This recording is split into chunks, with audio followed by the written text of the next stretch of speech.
That boy who used to spend days in the garage with only his imagination and a couple hand tools has gotten lost in the grind of the real world. I think it's time we find him. Okay, so I've never done this before. Read up on it a couple times, watched a few videos, and the one thing I do know is you have to lay out a frame so you can see how your slab is going to look. And yeah, I think we may have gone too big. Welcome back to Finding Me and the 12 builds of the holidays. And I'd say that, but really 90% of what we're building are gifts for any season, for any reason. That little thing that we as woodworkers can do. Small cost, big profit, well, in the hearts of our friends and family anyway. Today's small woodworking project is a great little scrapwood idea. A combination of two techniques. One, epoxy. I've never done it before. And the second, I've failed at every time I've tried. But if you follow the channel, you know that won't stop me from trying. And since it's my first time pouring epoxy, no, we aren't going big. I only need 4.5-inch squares and roughly 1/2 inch thick. I'll cut them real quick at the miter saw, giving Scar here a little camera time. For those of you who didn't see the review, I nicked the sliding fence back on my first cut, hence the nickname Scar. And the blade on this thing is amazing for only 39 bucks. I couldn't be any more pleased with it. I just cut the 10 inches total. I'm not too worried. We'll cut it to fit later. Now, there are a couple ways to get the 1/2 inch thickness. I'm going to try and rip it. Why rip it over planing? I'm thinking that nearly 1/4 inch thin slat at the end will be perfect for some future laser cutouts that I can then use for embossing. And I'm probably using that word wrong. But for a raised image, example, cut out a heart and glue it on a box lid, sand it down, and it looks like a relief carving. Maybe. It's a thought anyways. Rip it and flip it.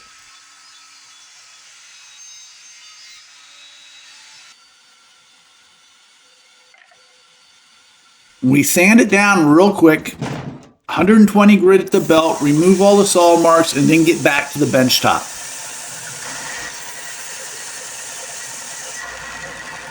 At least in here we can turn the heat up, although who wants that, Bill? It's 28 degrees, snow is falling, and we're going to have to get real creative to pull the build off this week. I mark out 4.5 by 4.5 inch squares, then come in 1/4 inch on each side for where we're actually going to be doing our carving. I have these images here. I created them on GIMP. They resemble fractal burning. I'm thinking that I can use them as a suggestion when I draw it out for these two squares, trying to mimic the look and feel of them. Now, the easiest thing to do would be just to plug it into my laser, burn it, and be done. But I'm curious if I can do it with a rotary cutter, a little tiny bit of carving. I'm thinking since it's not a precise pattern, a little bit off here or there will be fine. Common sense would dictate that for our first epoxy pour, we would just cut the laser image nice and easy and fill it in with one color, or even clear to show the details beneath, but no. I love geodes, that crystalline goodness inside of busted rocks. I'm thinking we'll just try and emulate that in these little veins that I'm now going to try to carve out. Although, it's kind of looking more like a tree at this point, but I still like it. I have a knockoff Dremel and a tiny set of diamond bits from Harbor Freight. I don't know, $5 or something like that. But I think they'll work for this. I want the channel to be crisp and very in depth, getting deeper in the center and at the widest part. I'm thinking no more than 1/4 inch deep though, and thinner and narrower for the smaller tributaries, if you will. It's also kind of looking like a river. Some of these will be nothing more than deep scratches, although I want to make sure they're deep enough that when we sand it, they won't be removed. Quite honestly, this is working far better than I had anticipated, assuming I get it all caught on the camera. Just taking my time, following the basic lines, but not holding true, kind of letting the muse take me where it wants. The second one is similar to the first, but not identical. I do think when all is said and done, I'll do 4 on the set, but today, it's just a practice run. I really have no idea how the epoxy is going to look, and I don't want to waste it, especially if I don't have a solid technique down. So, I believe the next part would be where we seal it, but with the carvings being so shallow, I'm going to try to bypass this and get it all done in one pour. And also, I think that geode idea is not going to work as I originally thought. I just don't think the project is big enough to get that full-on cool effect. So we'll just pivot. And honestly, I've been doing a lot of that lately. And we have our first major issue here. The label clearly says epoxy should be acclimated to 75 degrees to work. It's 30 in the shop. But I push on. I'm stubborn that way. It's the Irish in me, or so I'm told. Now, I do my voiceover in sections as I build. So you get it all. My doubts, my concerns, and, well, my pivots and my fails. I'm not a professional woodworker. Sometimes my builds come out as good as what you would see at a local fair booth. Other times, far better. And sometimes, well, worse. The idea is to keep trying, learning, designing, and building. You don't have to be good at it to enjoy it. I've wanted to do epoxy since the first time I saw it. I'm not a huge fan of the bright blue river tables. I do love, though, love the Blacktail Studio versions of walnut and black epoxy. Cam crushes them. I can watch his videos all day long. Come on, that was funny. I want to thank UtlraClear Epoxy for hooking me up today. I reached out to them because they're the best and top rated in the food safe category. And I have a couple naturalistic cutting boards bouncing around in my noggin that I want for future builds. I wanted to show everyone out there who was intimidated by epoxy it didn't have to be a massive pour and cost thousands. Small builds can be every bit as cool. And they agreed, hooking me up with some epoxy and an amazing sample pack of colors. Now, I don't see black, but they have this graphite gray, and I think it'll be a nice smoky base, and then this gold to highlight the veins. PPE, personal protection equipment, gloves, glasses, and respirator. Not a mask, a respirator. I'm going a little old school here as it's such a small amount. I'm going to use straws to draw up the liquid. The hardener goes first, followed by the resin. And yeah, the resin's not like in the 64 degrees of my house. It's real thick. It's going to be hard to get perfect measurements here. Do not use the same straws. You put your hardener in your resin, even a touch, and you lost it all. Mark your straws. I use my heat gun to warm it all up, stir in the color, and give it a good mix. Then I just pour it into the carvings and try to spread it out evenly.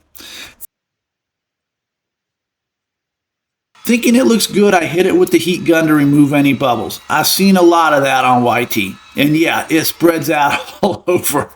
Maybe more than I intended. It's okay though. We grab our staining board and roll right into adding the highlight vein of gold. Tiny, tiny amount. And I forgot my toothpick, so I'll use this tiny splinter and try to coax a thin vein of gold in very carefully. Plop. One big drop. We slice it in and hope for the best. That's all we can do at this point. Although, I'm thinking I need to start a backup build, as I have my doubts if this is going to turn out.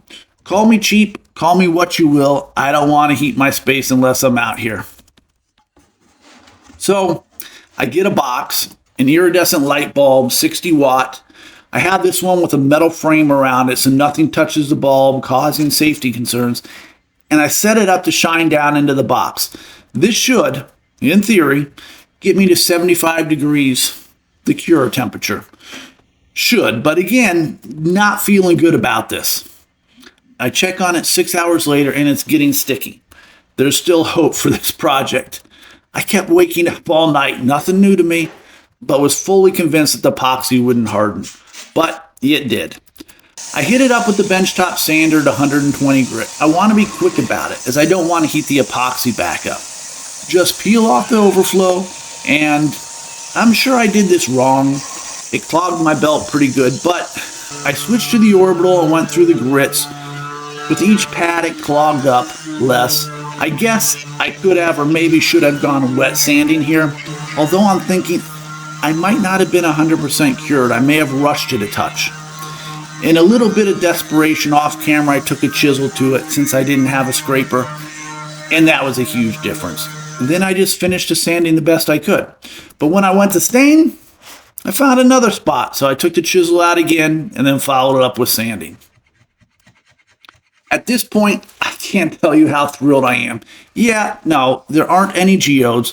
They're definitely trees or branches, and I'm loving the little bit of gold in the gray, making a brown flecked bark look. Golden oak for stain. I just go right over the epoxy. I don't think he'll stick anyway.